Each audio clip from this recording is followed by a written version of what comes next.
Did she wake up? A man said. Not yet, another man replied. Wake her up. Boss is here, the first man said. And I was hearing them. But maybe I am in a dream, because everything is happening over my head, yet seems so far away. But why would I dream of something like this? Suddenly, a splash of cold liquid hit all over me as it slapped me heavily over my head. For a split second, my breathing stopped, and I saw dark before my eyes. It was like a sudden, uncertain wave in the dark sea, which appeared and disappeared soon, leaving me all wet and shivery in the cold touch. I was still in my nightdress from last night. It was kneaded to my body, making me colder. It felt so real that I started doubting whether it was just a dream. I coughed hard and slowly opened my eyes, which were immediately welcomed by cold and damp darkness, and soon I realized the smell of an abandoned place. If I am not wrong, it's a dungeon. The only source of light was a low-power white light hanging from the ceiling, sufficient for my eyes to catch things. I was guarded by two men. Both of them were bulky and filled with tattoos.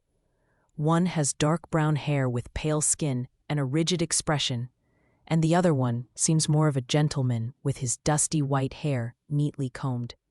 Backing away from them, I pressed myself into the cold, damp wall and defensively hugged myself. I don't know what is happening to me. The last thing I could remember is that I went to sleep after finishing my draft. How could I come here in this dungeon? Did they kidnap me? But why? I'm not rich enough to catch any attention. Originally, I'm the adopted child of the Williams family. Never heard about my real parents, nor did my adoptive parents tell me anything ever. Everything was going well in life. But 3 years ago, a sudden storm ruined everything in my life. I lost my trust, my pride, my heart, and myself. 3 years ago, that one single blow of heavy air threw me out of my house. Since then, I never get to see my family, nor did they contact me after that night. Living a lone life as a novelist to make some money. Are they hoping for some money from my family? Well, if they planned that, they are going to lose it. Even though my family has some money to pay for me, I don't think they would do that for me. So with a fat chance of rejection, they're wasting both sides' time. Hello, Miss Williams. A sudden voice embraced the whole cell, which sounded different from the two guys, pulling me out of my single-minded thoughts. This particular tone was deeper and a little huskier. I looked up in confusion and watched both men step aside, as if welcoming someone superior to them. And a shadow appeared from the dark. There he is, a man who immediately caught me off guard. He's got a height like a Greek god and the body of Adonis. His face was holding the perfect stubble with a neat curve.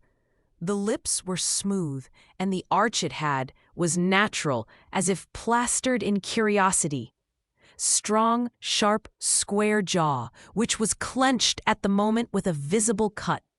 Straight-edged nose anyone would die for, and of course, that naturally tanned skin tone people paid thousands for. His short midnight dark hair was neatly styled highly, and the pair of blazing golden orbs with a bronze touch in them is the artist's last touch on him. I know I am being shameless right now, staring at the man without a blink, but I couldn't stop my eyes from traveling down on him. It was not just about his height or wideness of shoulders, but the way he carried himself in that dark suit with silver linings that he wore like a second skin on him.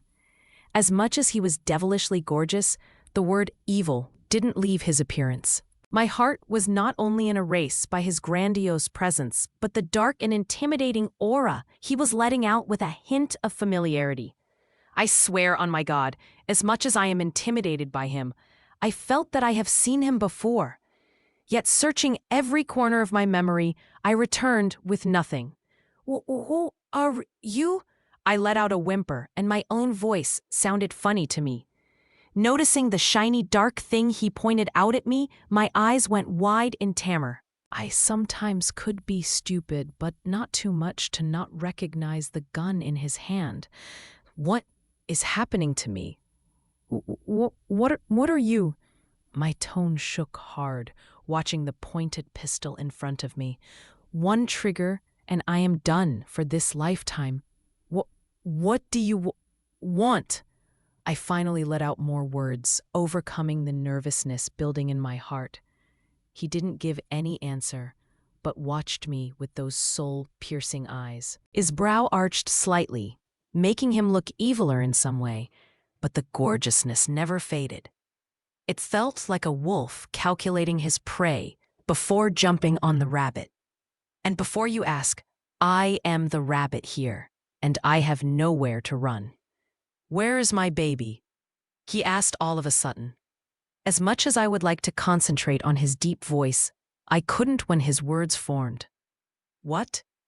What, baby?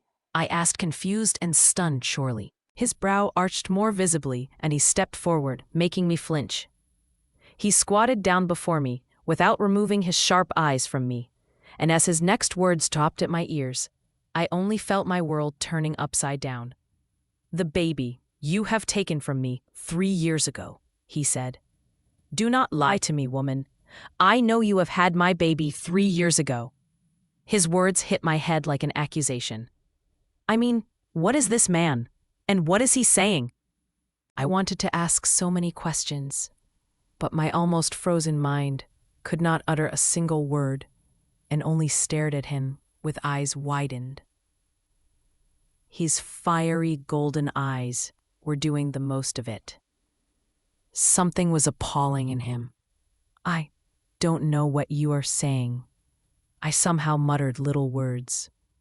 His eyes blazed, and for a split second, he narrowed his eyes as if confusion passed him, which was gone immediately, throwing me into question if I watched it right. He stood up, still eyes burying me. Clearly he's not believing me. Marco. He said a name, more as he commanded it, and the dusty white guy approached beside him, silently, handing him a black file. What isn't that? I kept watching his movement with a tornado forming in my mind, and his eyes were finally removed from me and focused on the file. Announcing my biodata with his deep voice, he glanced at me with some dark holes in them. His brow arched, and I swear upon God I saw an evil smirk. My eyes were immediately removed from his. My novelist identity is unknown to people, and only God knows how they get to know about it. Did this man stalk me? An adoptive daughter, raised by the Williams family. I heard him reading again. This is all your information and nothing is wrong. Right? Or should I read more about all your friends and relatives? Huh?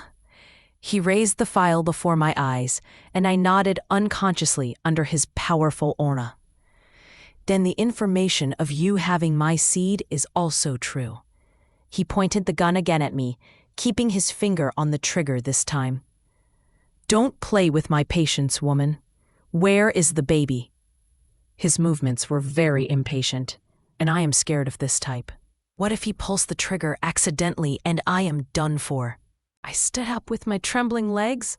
My heart was racing at a high speed, and surely my pressure was getting high. But even if he killed me now, I could not give him the baby, because I don't have one. I don't know what you know about me, but I don't know you. I have always been single all my life. How would I have a baby? Don't know what came over me. But I said out loud, and I was telling the truth. First he stalked me, then kidnapped me, and now demanding a baby which was his. Yet I don't know him at all. Is he insane? Or someone ran about the mental asylum? Because what I know is, if there is a baby in the belly, that it shows before eyes. A dark flicker crossed his eyes, and the golden part flashed for a second. He was still a few steps away from me, and in the next second, he had me pinned to the cold stone wall behind me. A painful whimper left my lips as my right cheek pressed to the cold wall, and my arms were held tight on my back by him. His rigorous body was pressing my back, preventing me to move even a bit. Then let me check how true your words are spoken. His husky whisper and hot breath chilled me down inside.